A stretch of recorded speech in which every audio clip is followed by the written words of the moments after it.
I mean, in my early 20s, I was very much outside. I was working for a bar and restaurant group. At the time, I was even working with Zay. And I mean, I helped open up 8 businesses in DC. Oh, wow. One of them was called Big Chief, which was like a real cultural hub because we were doing things with like Broccoli City Fest when it came to the city. I was hosting, you know, Kanye West's after party at this place. And I really just always created community in my spaces. And these were like, you know, DC is a pretty small town. It's 10 by 10.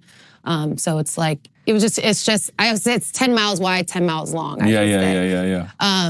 But yeah, I was just young and really connected into the scene. And I just always connected people with events that were going on or things that were coming into the city. On the music side, like, you know, Beyond Studio was like one of the only studios, except for house studios, that really allowed people to kind of just come in and out and create. And Ari happened to be one of those people at the time. And yeah, I styled her. I met Justin Lamott, her manager, who was my partner. Shout out to Justin. Shout out to Justin.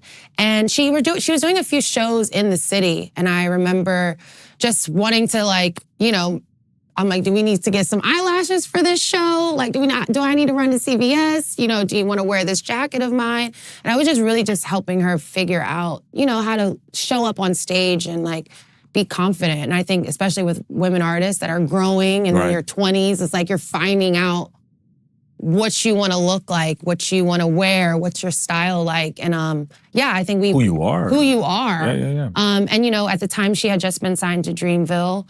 And you know, it's a lot of guys. You know, our bands are guys. It was just me and Ari for a sec, kind of like figuring out how to. That's right. It's a lot of male energy. So I think I brought another female perspective to, you know, her journey and discovering who she was. Yeah.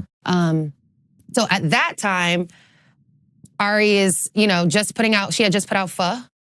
And I stopped working the bar restaurant scene and I quit. I was working at Creative Theory also. It was a creative agency in the city. Mm-hmm. And I just was like, I'm gonna move to LA. Ari was trying to transition between New York and LA. I had just met Natalie that same summer through a good friend of mine, Eddie Forcell, who, shout out to Eddie Forcell.